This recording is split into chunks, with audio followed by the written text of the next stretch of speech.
Bai'ah tuan-tuan dan puan sekalian, dia macam ni lah. Bai'ah kita lihat dari perspektif ini tuan-tuan, saya cakap keluar daripada perspektif politik dalam yang berlaku dalam konteks negara kita pada hari ini. Sebab bai'ah dalam negara kita mula ada macam-macam. Ada bai'ah politik pun ada bai'ah yang bai'ah dia punya orang lama kita punya ada gerakan mereka sendiri, mereka ada bai'ah kepada ketua-ketua mereka dan sebagainya. Ada pelbagai jenis bai'ah ni, tuan-tuan.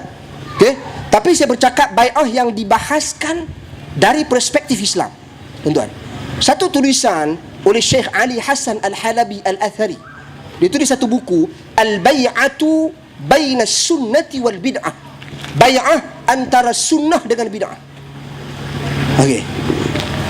Di muqaddimah dia tu, dia perjelaskan dulu bai'ah dari sudut bahasa Arab. Asal bai'ah dari sudut bahasa Arab ni janji. Janji sumpah setia. Itu asal bai'ah. Jadi dari sudut bahasa, tak ada masalah lah kita nak kata aku bai'ah ke hang, aku taat ke hang, selama mana hang tak langgar perintah Allah Subhanahu Wa Taala. Jadi benda tu boleh jadi satu dalam organisasi persatuan, boleh ada bai'ah, tapi bai'ah dari sudut bahasa.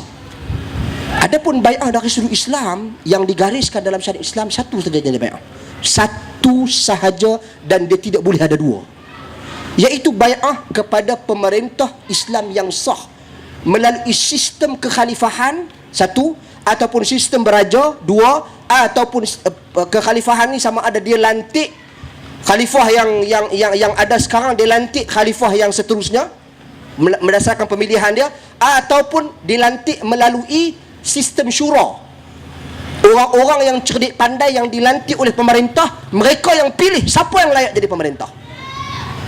Bai'ah melalui sistem-sistem ini sahaja yang merupakan bai'ah syar'i yang bertepatan dengan ketentuan agama Quran dan Sunnah. Tuan-tuan dan puan sekalian, bai'ah kepada pemerintah Islam yang sah, itu bai'ah. Okey. Adapun yang berlaku pada hari ini, tuan-tuan dan puan sekalian, sebenarnya dulu dah ada bai'ah yang dia meletakkan kalau aku langgar bai'ah ini aku sekian perkara macam-macam lah yang disebut, yang diungkapkan dalam statement bai'ah tersebut. Tak perlu saya nak sebut di sini. Ia pernah dilakukan di zaman Hajjaj ibn Yusuf. Hajjaj bin Yusuf Al-Thaqafi ini, tuan-tuan dan puan sekalian, dia zaman siapa? Dia berada di zaman sahabat Nabi. Dia bukan sahabat Nabi, sebab dia hidup setelah kewafatan Nabi SAW. Tapi dia bertemu dengan sahabat-sahabat Nabi. Dia bertemu dengan Abdullah bin Umar, Ibn Abbas. Dia bunuh Abdullah bin Zubair.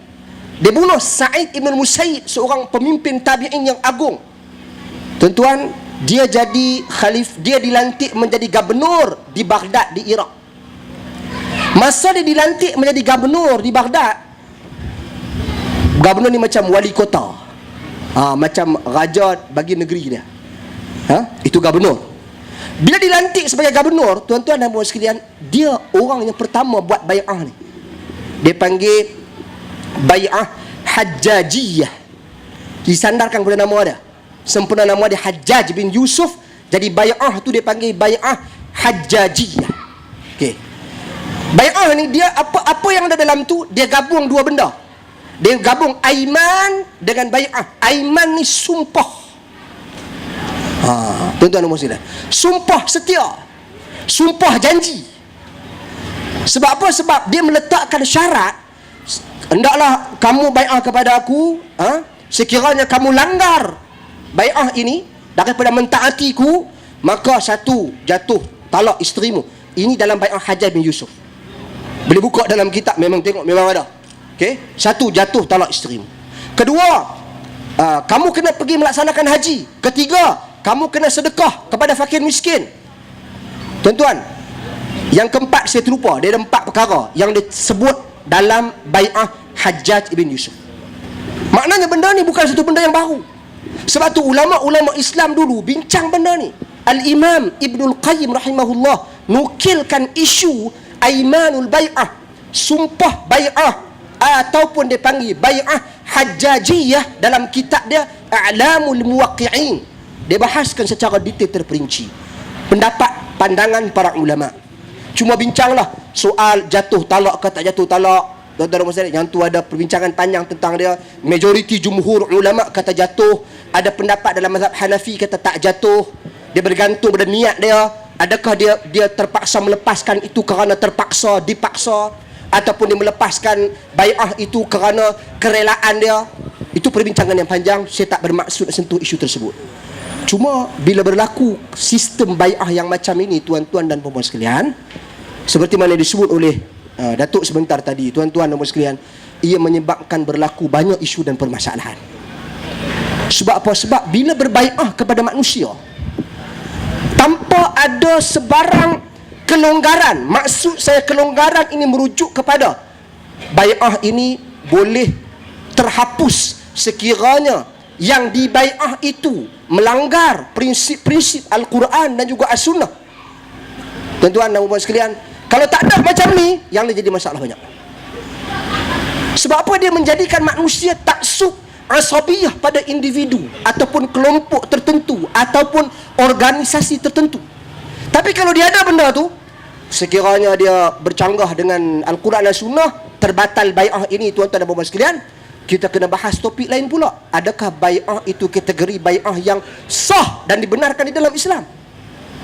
Ataupun ia hanya sekadar bai'ah dari sudut bahasa, janji setia, taat setia, yakni bila-bila masa saja kita boleh tinggalkan dia. So ini perbahasan dia, tuan-tuan muslim. Bukan ulama bahaskan benda ni secara kadang-kadang kita macam ni lah, kita nak cari poin ni, kita nak attack kau ni. Kau ni nak cari poin belah ni, pula nak pertahan kau ni. Tuan-tuan, ini dalam realiti yang saya tengok dibahaskan di dada-dada akhbar, dibincangkan. Ustaz ni bercakap sikit, ustaz ni bercakap sikit, kawan ni bercakap sikit, kawan ni bercakap sikit. Saya kira tuan-tuan, kalau buang kepala kecenderungan politik ini, bahas secara akademik, ilmiah, kita akan mendapati bahawasanya bai'ah bersistemkan Hajjaj bin Yusuf, yakni bai'ah Hajjajiyah, ia memang ditolak oleh para ulama-ulama Islam terdahulu. Tuan-tuan dan puan sekalian, jadi saya nasihatkan untuk diri saya dan kita semua, jangan terlibatlah dengan bai'ah-bai'ah yang seperti ini. Sekadar kita nak janji taat setia dalam satu organisasi, tak apalah nak bagi nama bai'ah pun, tapi ia tak boleh seperti mana dilakukan oleh Hajjaj bin Yusuf. Wujud di sana cagaran-cagaran yang tak sepatutnya dijadikan cagaran di dalam Islam. Wallahu a'lam.